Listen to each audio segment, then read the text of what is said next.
Well, good evening, ladies and gentlemen. I am Bruce McDonald, and this is the Talamanca Review. It is 8:10 in the evening. Let me just see if I can do something with this camera here.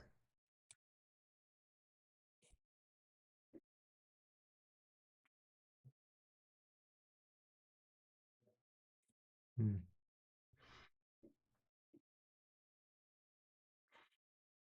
Hmm.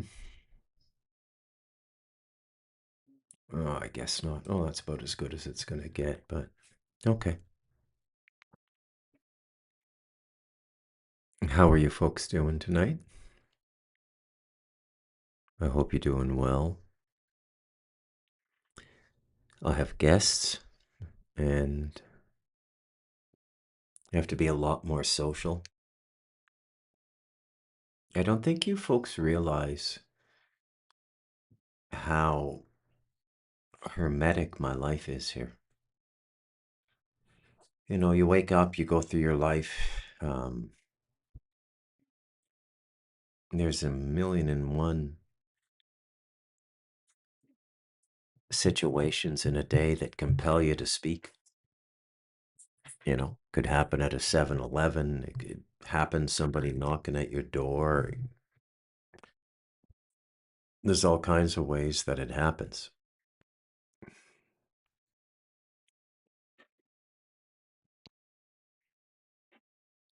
I don't think it's possible to truly comprehend how much energy a social persona requires. A social persona is a construct that allows us to be social. You read people, you speak to them as you think you should speak to them based on your reading of them. But when people come up here, I end up talking 4 or 5 hours a day. And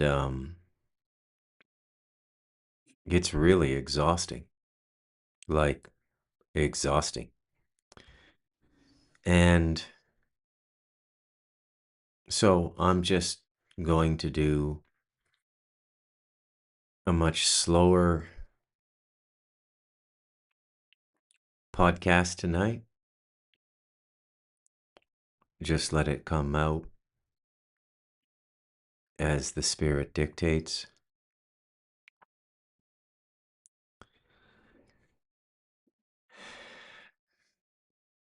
Now, I'm going to try my best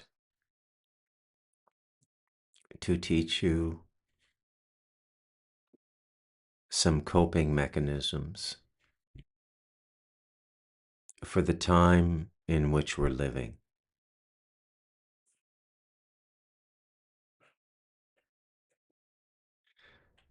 The number one thing is offering. Okay? You make an offering of something to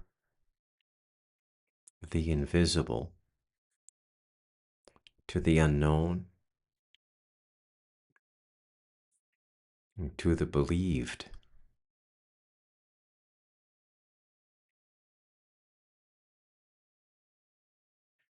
As you go through your day,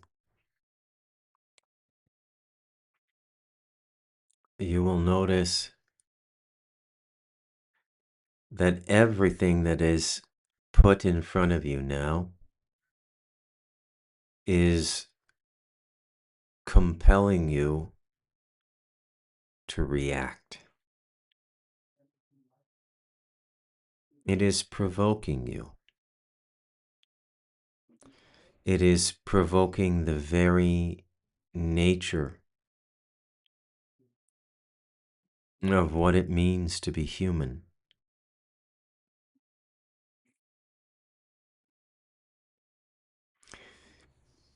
It is teaching impotence in the general sense, not in the literal sense, which is sexual failure for a male. Impotence is the inability to do something. All of these things are happening, and there's no remedy.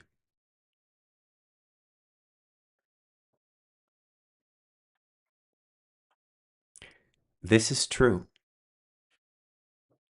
on every level of society.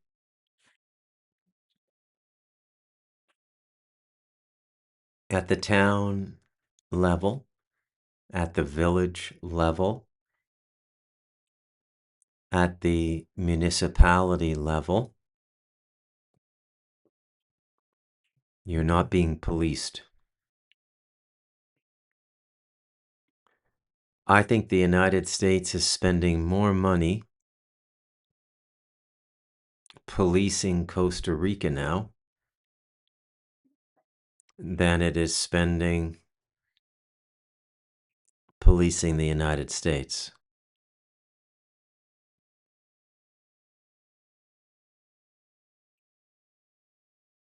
My statement is on a per capita basis.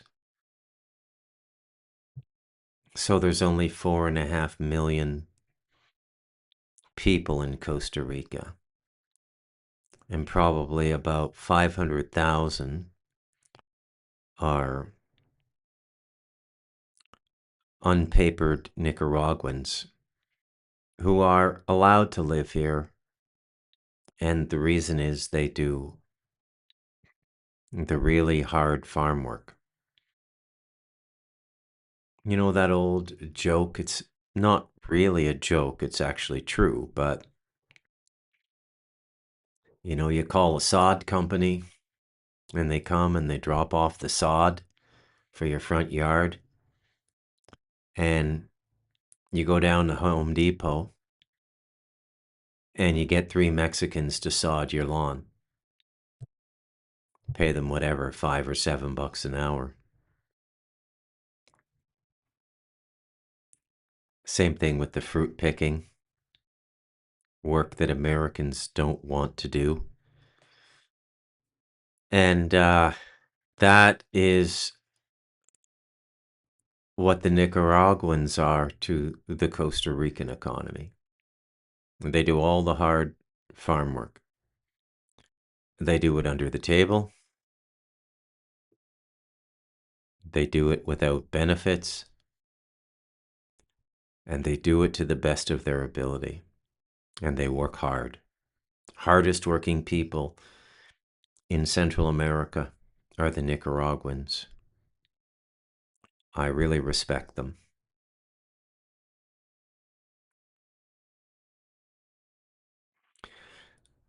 So there's probably more money being spent by the United States to police Costa Rica now with the narco trafficking crackdowns than the amount of money spent for the equivalent policing in a population of 4 million, which would be about a third of New York, the greater New York area.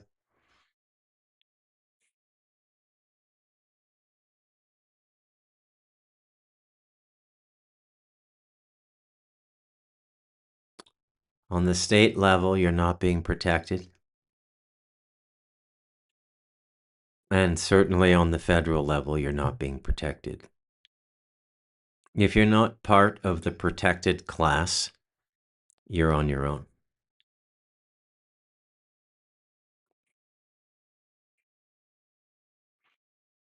It's a very difficult reality for people accustomed to law and order. And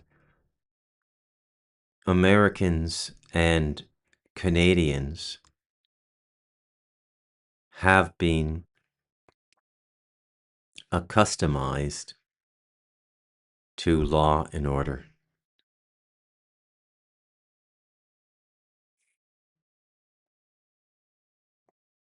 And now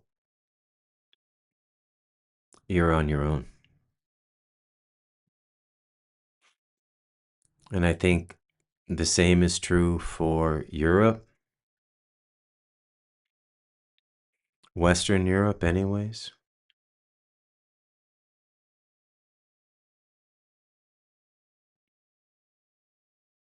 Canada, with the passing of Bill C-9 and a couple other pieces of legislation, is a full-blown police state now.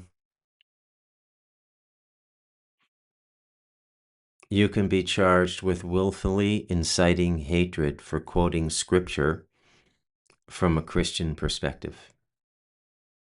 This happened in Canada in the last 72 hours.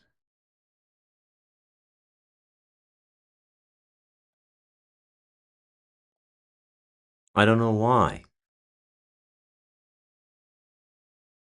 any reasonable government would do this.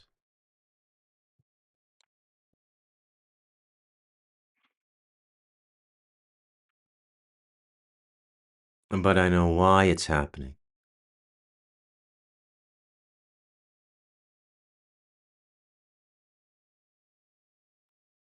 It's happening because the guilty are being exposed.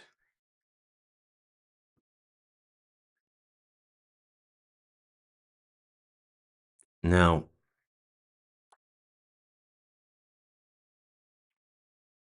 I will give you an insight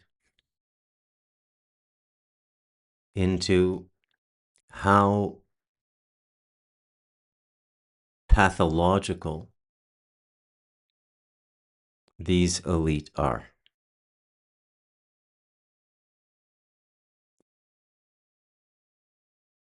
We've seen quite a bit of it in the recent information dumps into the public sector.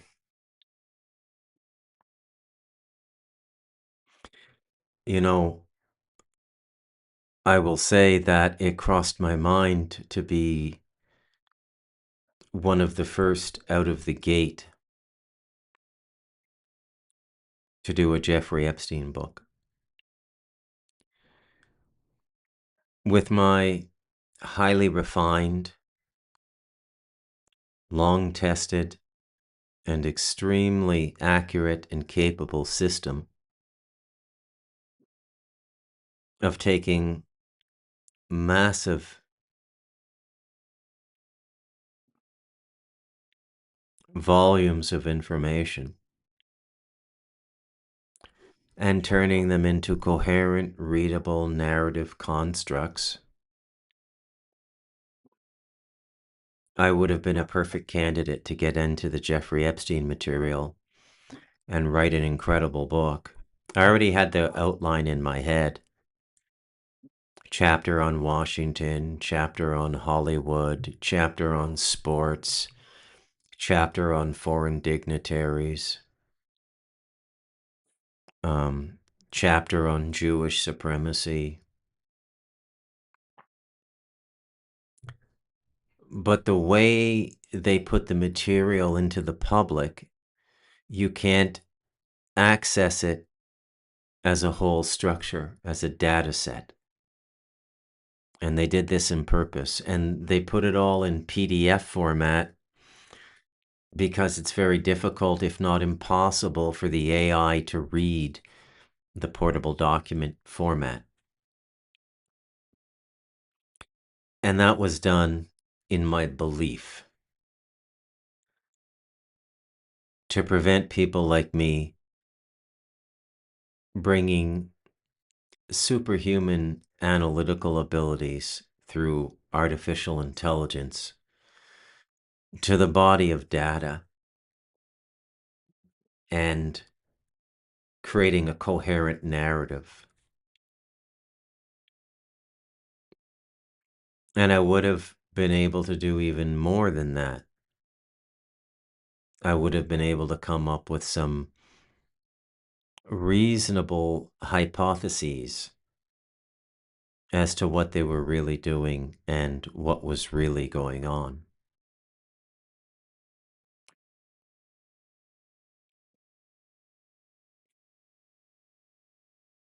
Now,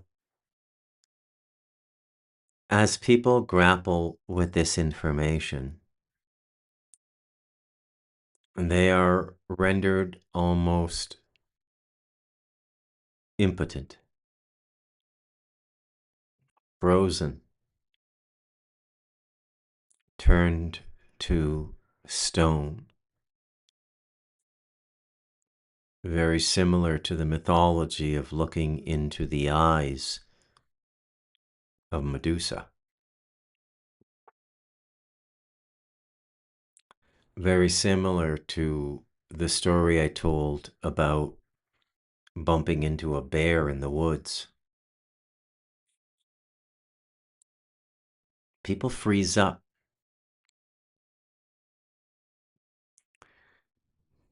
And in that freezing up, the mind steps in and says, I'm going to stop the flow of this information because I don't think that your heart and your nervous system can take it. You're going to hurt yourself. The way we've been put together, physically, emotionally, mnemonically, and intellectually or mentally, there are all these systems that can take over the body. The body can take over the overall system of conscious experience while you're in the body. It becomes the de facto leader in a crisis of physical safety. In a crisis of psychological safety, the mind steps in and just closes two black curtains and says, don't look at this anymore. I'm not going to let you process any more of this information. We have these built-in sensors. We even have them in the dream state. You can have a dream and then the mind will make sure that you don't remember it because it would be too intense for you, too difficult to digest. But for some reason, the dream had to happen. The information had to be passed to your unconscious, I guess, but not your conscious mind.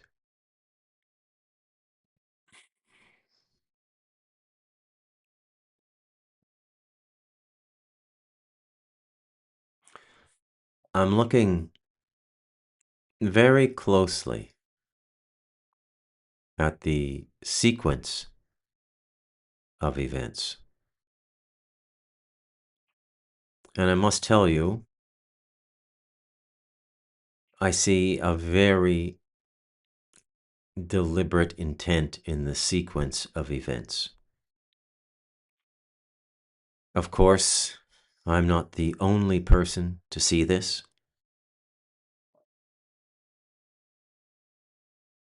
There is, of course, a reason that the Iran war kicked off right after the disclosure of the Epstein material.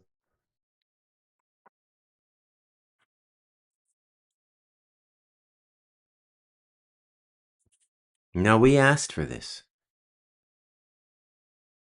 A significant portion of us demanded that the Epstein material be released.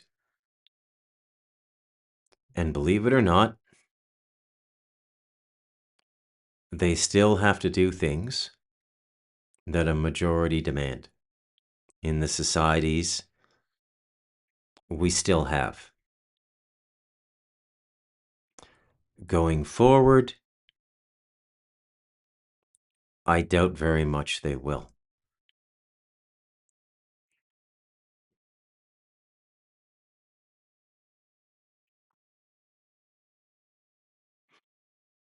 I wonder sometimes if this darkest of underbellies exists in places like North Korea and Cuba, and I don't think that it does. Because if the Castro family had been doing what Epstein was doing,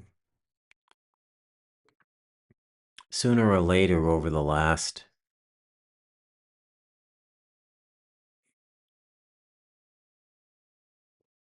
75 years or so,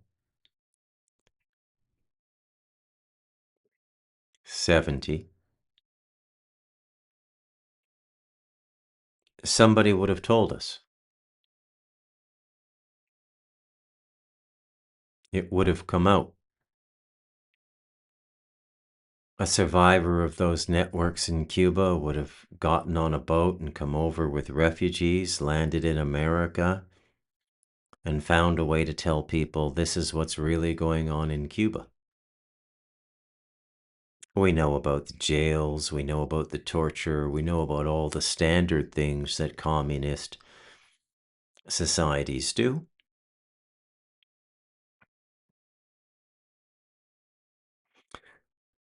Nomi Park, I think is her name, that rather attractive North Korean woman who goes on a lot of podcasts, who escaped North Korea, got over into China. She didn't say anything about Satanism or anything like that in North Korea. Now, do not misunderstand what I'm saying. I am not by any stretch of the imagination putting those two societies on a pedestal. But it's curious to note that with the totality of power that they have in those societies, that we have heard no stories of a satanic underbelly. We have heard no stories of pedophilia or anything like that. They may be involved in child trafficking, selling their own children. The regime may be making money. To the best of my knowledge, there are no North Korean children who've made it into this global network of insatiable child consumption.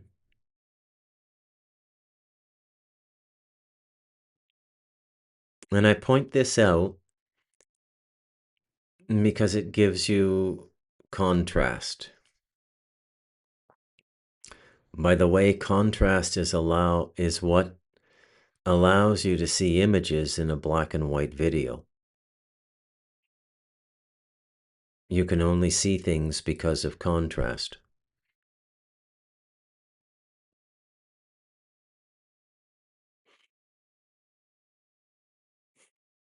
And so we have a situation where we have societies in which the ruling elite have more power than the ruling elite in Western Europe or North America.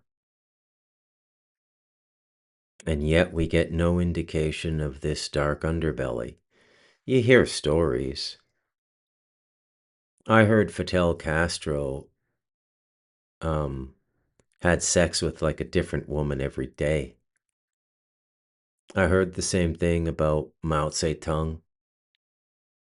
Mao used to go to villages and the families would bring them the most beautiful girls, 15, 16 years old, not necessarily pedophilia because they were post-puberty. They would bring their most beautiful girls to Mao and Mao would bed them.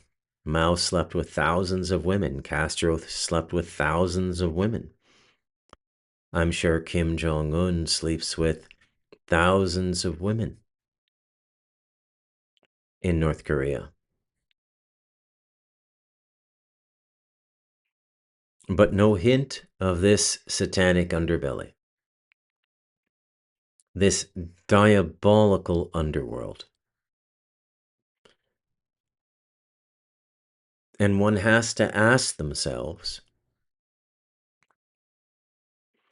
how did the darkest human culture on the planet emerge in what is, ironically, the freest societies in the world? Societies which still allow citizens to publicly criticize public officials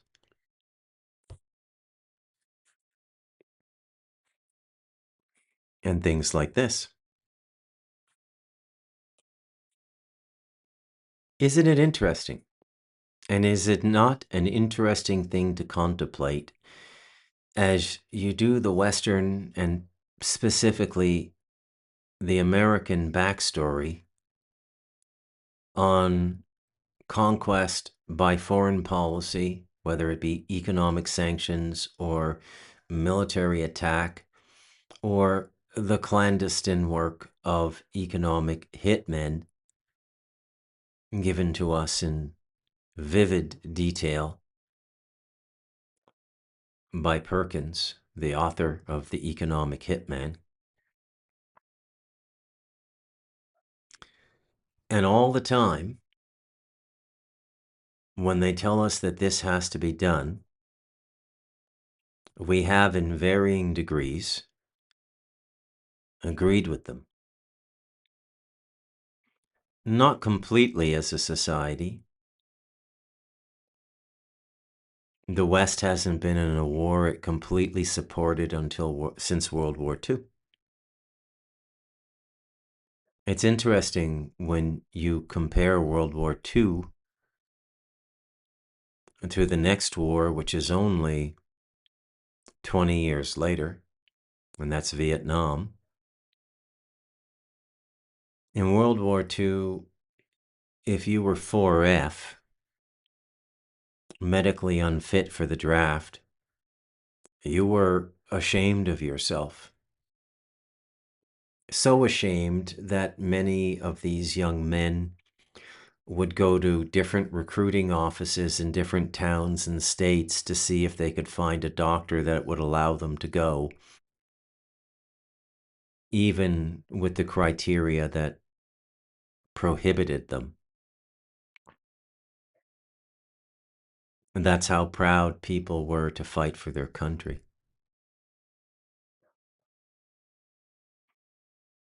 And you flash forward 20 or 25 years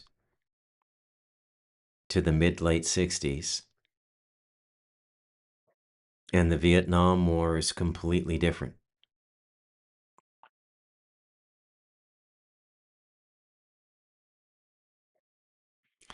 But my point is simply that throughout these campaigns, we have been told that these people are dictators, or that the spread of communism will destroy the world, which I believe, by the way. Not a fan of communism. I'm not a fan even of socialism. I'm not even a fan of democratic socialism, the pseudo-governance of Canada. I suppose if I'm honest with myself, I'm pretty close to being a libertarian, which makes sense for a guy who lives in the jungle and writes books.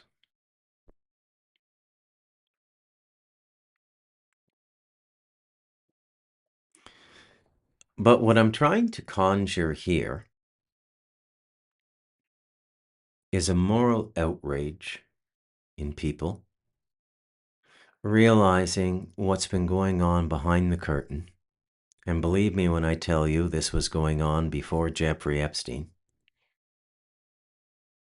What's been going on behind the curtain in our society, especially in our treatment of children, which I feel personally, is the greatest crime on the planet. And I dare say, all impudence aside, I think the Christ would agree with me, because he said that whoever harms one of these little ones, it would be better if they put a millstone around their neck and threw themselves off a boat into the sea, dragged to the bottom of the sea and drowned.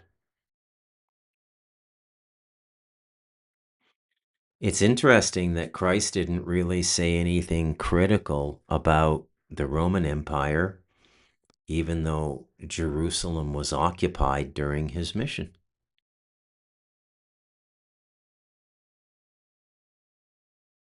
Not many people note that. I think it's worth noting, because the learned rabbis of Israel and the diaspora, and they are learned, okay? All respect to these people. They study more in a lifetime than most of us would do in 10 lifetimes. They are learned people. Show them some respect. Allow yourself disagreement. I do. But never withhold respect, okay? Because it commands respect. But I find it very interesting that in 2026, the learned rabbis are telling us that Rome, which is us, by the way, the West, must be completely destroyed. And this has been a long-standing blood libel with the Jews. They have intractable memories. One moment, I'm not quite sure about intractable. You know how I am with words, right? What a geek I am.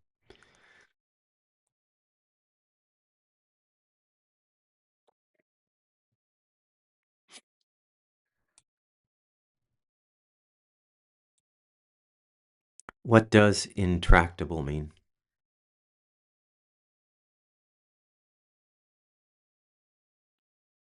It's an adjective used to describe something that is extremely difficult to manage, control, or solve. It is often applied to people, problems, or physical conditions. The two nations have been locked in an intractable border dispute for decades. And so the Jewish memory is intractable. What I mean when I say that is um, it can't be swayed, right? And so maybe intractable is not the right word, but I'm not going to think of another one right now. Oh, I'm sorry. I didn't look to the subordinate definition. In people, parentheses, behavior, it means someone who is stubborn, defiant, or refuses to be led or controlled. And so the Jewish memory cannot be changed over centuries. The book says this must be done to your enemies, no matter how many generations it takes. Now, I don't know if they're right or wrong. My approach to malfeasance done to me in life is to forgive.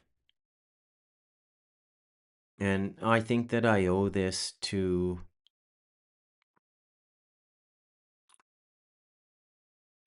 my Catholic roots and the time my young imagination spent with the Christ in Mass and in Bible study with my family. I think the dominant imprint of Christ for me was love and forgiveness, and I try to live it.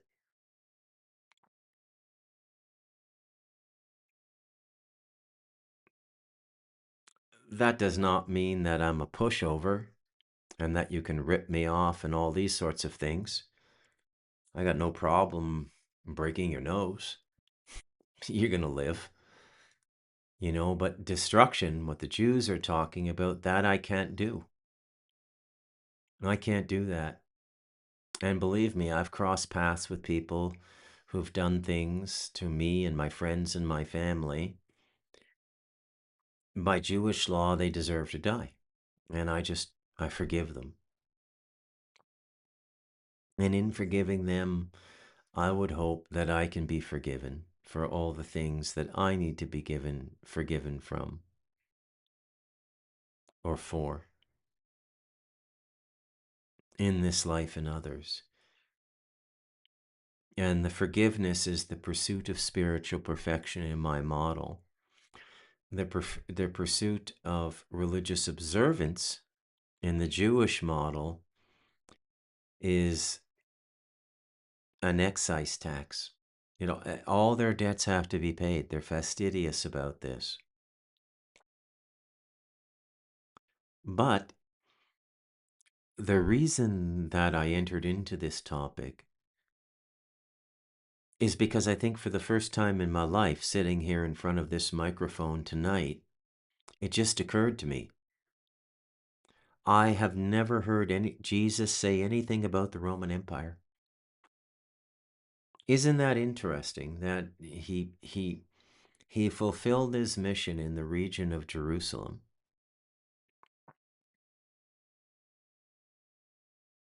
And Jerusalem was occupied by the Romans. And he reserved all of his invective, all of his criticism, and all of his anger, which is not much, but he did show anger in the temple, turning the tables over, the money changers.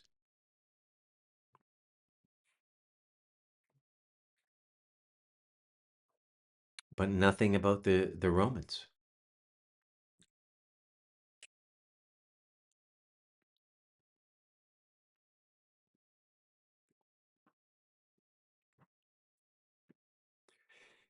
Isn't that interesting? Now, the truth is that the modern Romans, who would be what? And so Rome is the Vatican and its ancillaries. And it's interesting that the rabbis focus on America and its allies, like basically Britain, America, Canada, United States, Australia, and New Zealand, the Five Eyes countries. Not so much Italy itself. The rabbis are very clear about that. When they talk about Rome, they say the modern incarnation of Rome, the very heart of it is America, the United States, not Italy, not the Vatican. I find that very interesting.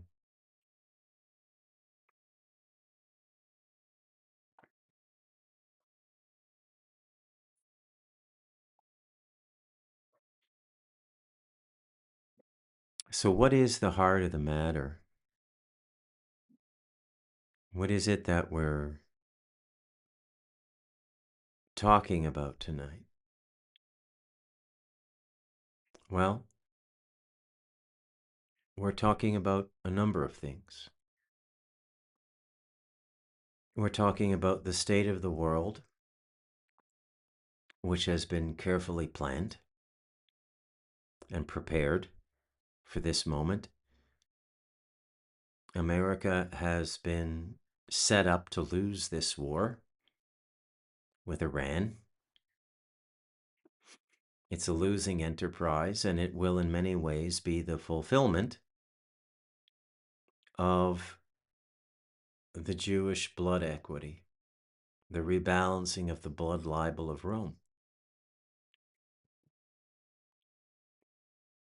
And ironically, America will enter into this final state of degeneration and decay, aiding the Jewish state.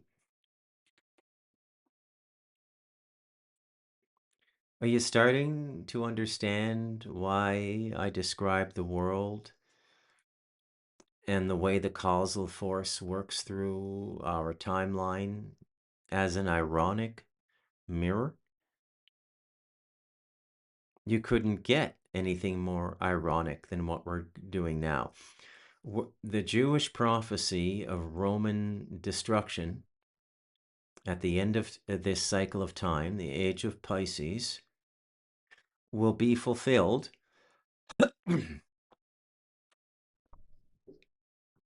Hi, buddy. You want to come up and say hello to people? You want to say hello? Do you or not? Come here. You want to come up? People want to see you. You're cute as a button. Okay, buddy. Then leave me alone, please. You're going to let a toad in there. Look at this. Hang on. Yeah, you got to go, buddy.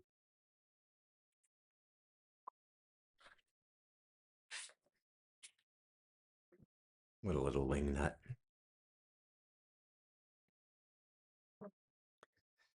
And so this is also an excellent insight into magic. Okay?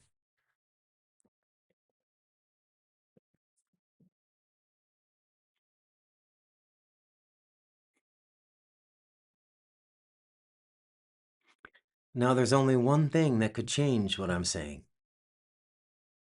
I spoke about it on one podcast.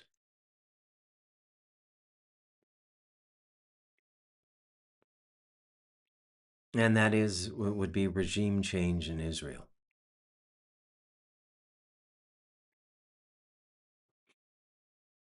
And the seizing of control of Israel.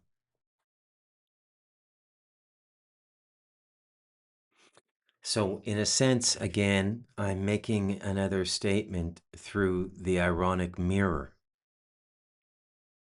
The only way Rome can save itself is to do what the original Romans did 2,000 years ago. And that is to seize Jerusalem. And that's ironic. So, on the one hand, we don't want to be Rome. We've outgrown it. Our consciousness and our level of wealth and our level of conscience has told us that our colonial past was bad. And it was. The British had no right to do what they did to India, especially India, the India stories we're studying. And if you don't have time to do that study, set aside 4 hours to watch Ben Kingsley's 1980 masterpiece, Gandhi. And you'll understand what I'm talking about.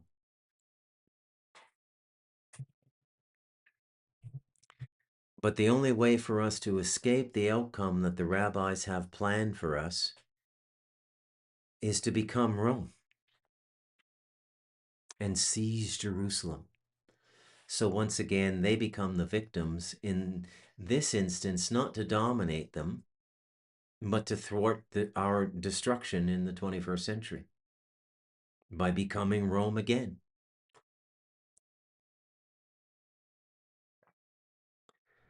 I think the United States should take over Israel.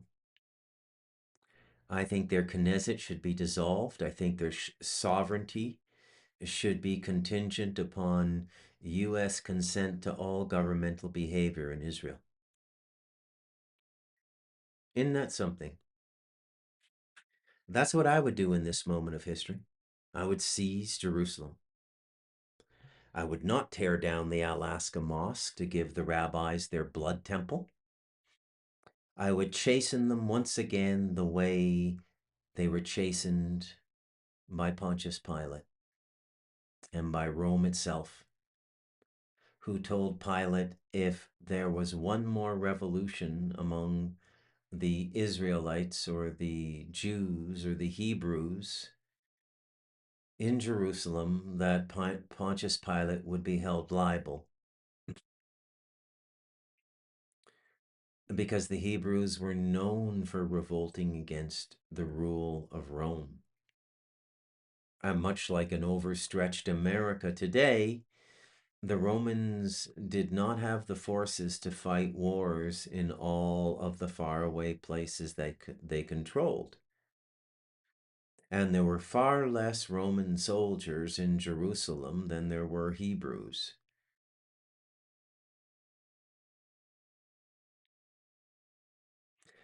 So the solution to our problem is to seize Jerusalem. Is that happening? I don't know. But it is entirely possible. And if you think about it, there's an unbelievable symmetry to it, an unbelievable genius to it.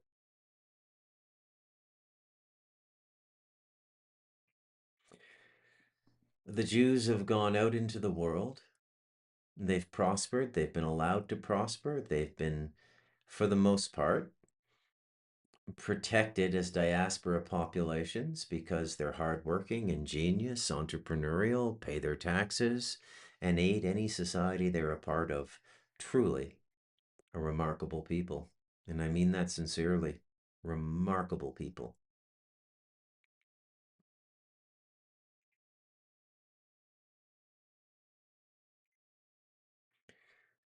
But the resurrection of Hebrew Jerusalem from the time of Solomon with the rebuilding of the temple is something that the world can't tolerate now. I think Trump knows this.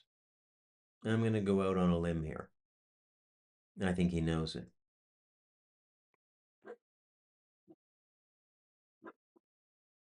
And I think ultimately he's going to seize Israel.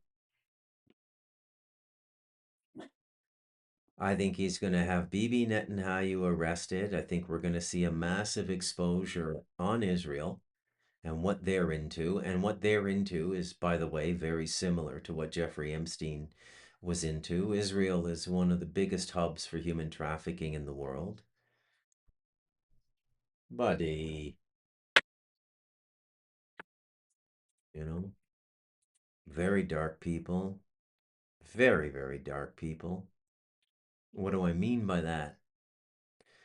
They're very comfortable with wet work, killing people, disappearing people. It was the Israeli Mossad who taught the cartels how to dissolve bodies in Mexico. This, of course, led to their Jewish president. In an all-Catholic country, a Jew gets elected president. In an election where 37% presidential candidates were assassinated. Nothing to see here, folks. Keep moving.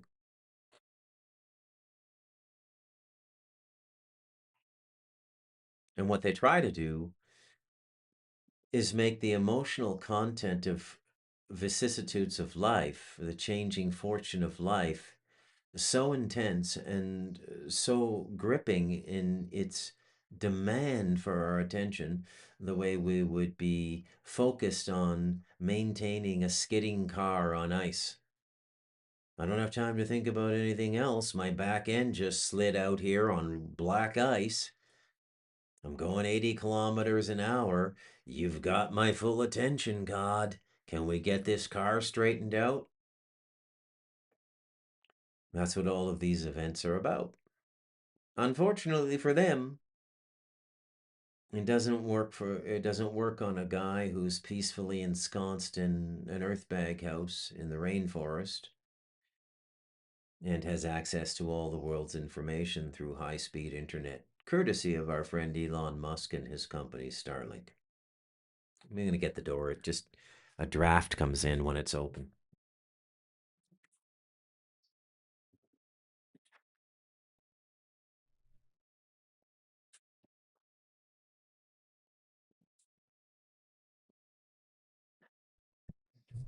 So I say seize Jerusalem.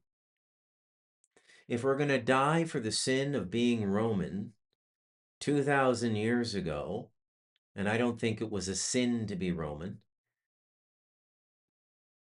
if we're going to die for being Roman and what the Romans did 2,000 years ago, I'd say the solution to today's problem is to become Rome again and make these bloodthirsty rabbis wait another epoch, make them wait the whole age of Aquarius. Fuck them.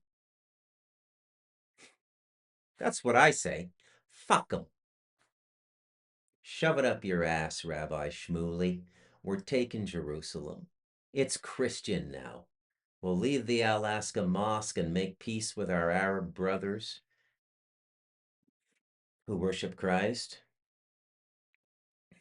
or revere him as an incredible prophet.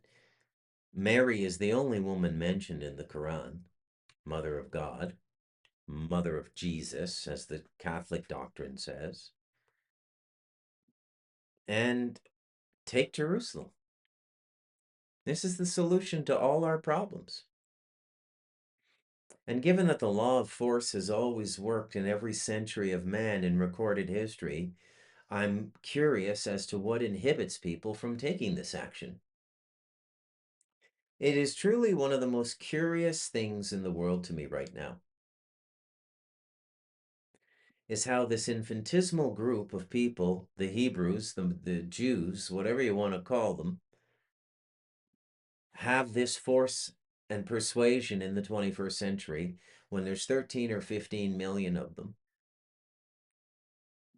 Now, I'm quite certain part of it is compromise and what they call compromat in spycraft, and this is what a lot of the evil shit's been about, but a lot of it's been about ritual magic. The ritual magic's not that scary and not that dangerous. Oh, buddy, would you stop, please?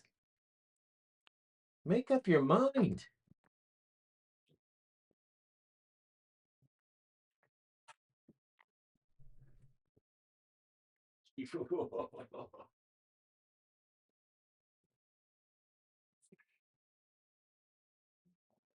I think there's enough force on the planet to combat this ritual magic. You can't be serious. He's back at the door. You cannot be serious. I'm not open. There you go. He's just going to lie on the carpet. Um, that's what I would do. I would take Jerusalem. In fact, I think that's what I'm going to call this podcast. Retake Jerusalem. I'm Bruce McDonald, and this has been the Talamanca Review.